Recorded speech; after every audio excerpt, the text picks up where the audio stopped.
How's she going right there, eh? It's Denis here from Denis Logie Outdoors. Back up at the woodlot. Cutting some more firewood down. Widening the road. You can tell I have to take a couple more down on this side.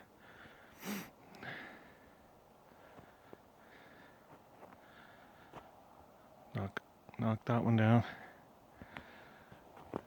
Anyhow, just up there cutting a couple of trees down. I think I already cut maybe 3 or 4 trees down, just getting started.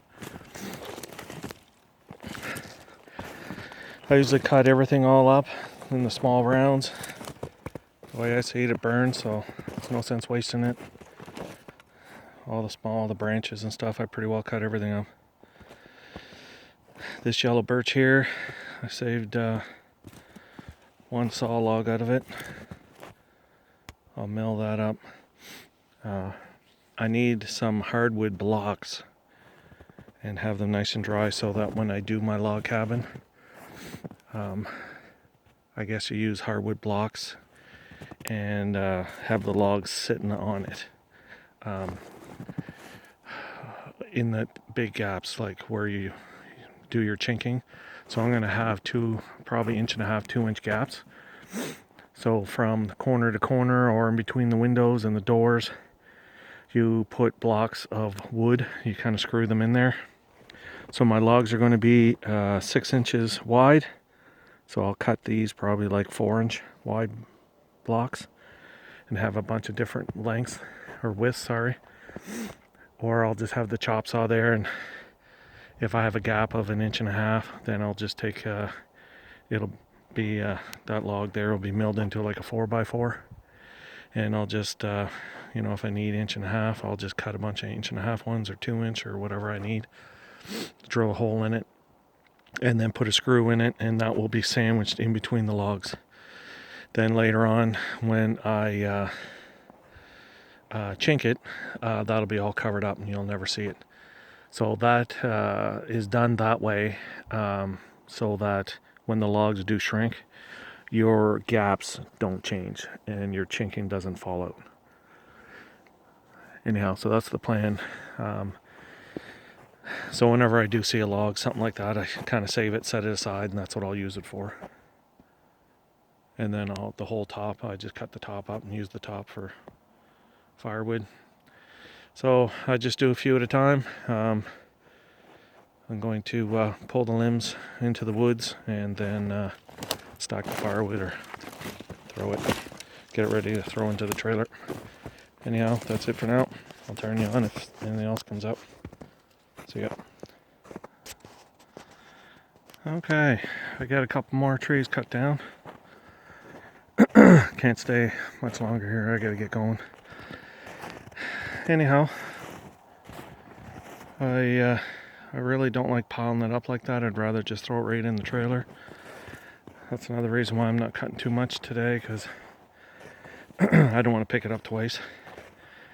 But anyhow, I couldn't get my trailer up in here. I got it actually stuck in the ditch on the way in, and I had to get it towed out. So it's out there now. Thought I'd come in and check the trail up here to see how it was. It wasn't too bad. I'm just going to cut a few more of these birch trees on the left hand side and the right hand side of the road. Way over there where that stand is, shack, dollhouse, whatever, that's what we call it. That's why I like opening the road this way, because it gives a good shooting lane all the way down this road.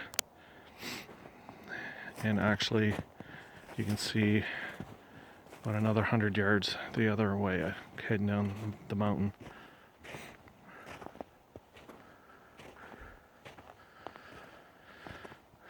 Anyhow, that's pretty well it.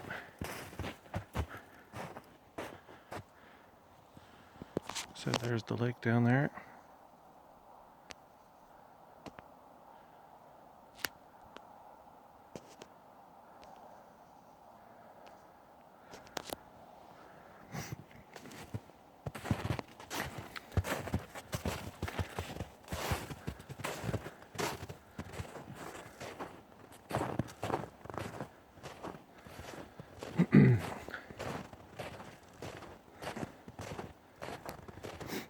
I'm just going to show you where that other dam I'm going to build eventually for that other pond.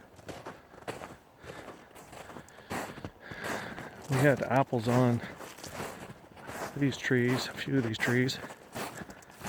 They're probably 4 years old maybe. I actually usually pick all the blossoms off. There must have been a few of them that I missed. Because we don't want apples to grow for the first few years.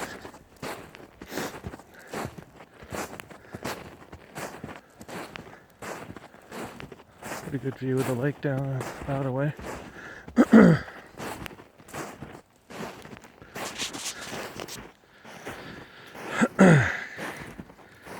So my plan is I'm going to put a berm all the way across over to those spruce and fir trees over there. So I'm going to fill that all in. And I'll do the same way over there on the side of the road. The road goes right down that way. So I'll get down in here, start pushing some of these trees out. I'll start pushing them. And then I just do just a narrow little path. And I just keep pushing the trees over, grabbing the bottom, the root ball with the front bucket, pick it up and just keep pushing them out of the way where I want them. Just kind of like threading a needle, so I'll just keep pushing. Once I get all the trees out of the way and all pushed back, then I'll start taking the dirt and material. So I'll lower this bottom, and that's solid rock all up on that side. So I'm just going to carve this out, carve the material out of there and push it all the way down over the bank, and then eventually cover all those stumps so I can drive across. And then eventually there'll be a trail heading right down that way to my road. And then I'll do the same, like I said, over on that end. So the water from our upper pond up there comes along the side of the road, comes across a culvert, and then it actually lays in this area. Some of it runs down that way, some of it works its way and heads down to the lake this way. So like I was saying, I'm going to put a berm on that end and at this end. Put 2 pipes, have the outfall on this end lower than the outfall on that end, because I prefer the water to come this way, to stay off of the side of the road going all the way down the mountain. My cabin road comes across off of this main road, so all of this water that runs down eventually hits my road, my new road, and that's where I had one of my culverts washed out already. So if I can get the majority of this water running down this way, and then like I said before, I just want to store this water so that if I need it down at my cabin, I want to get one of those Turgo buddies. I guess I can't even think of it. Turgo Hydro buddy, so I can have electricity down in my cabin someday. Anyhow, that's the plan, I guess.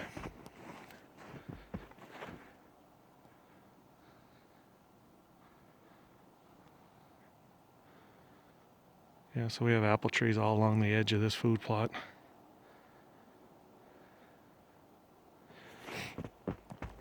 The same deal over here. That's what I did, is I pushed all the trees down on this end, and then we went through and hinge cut a lot in through there to open it up. Try to give some habitat for the deer to like to hide and stay in there, and then eventually work their way up into the food plot. I think we got to hinge cut a lot more. Anyhow, that's it for today. Talk to you later. Thanks.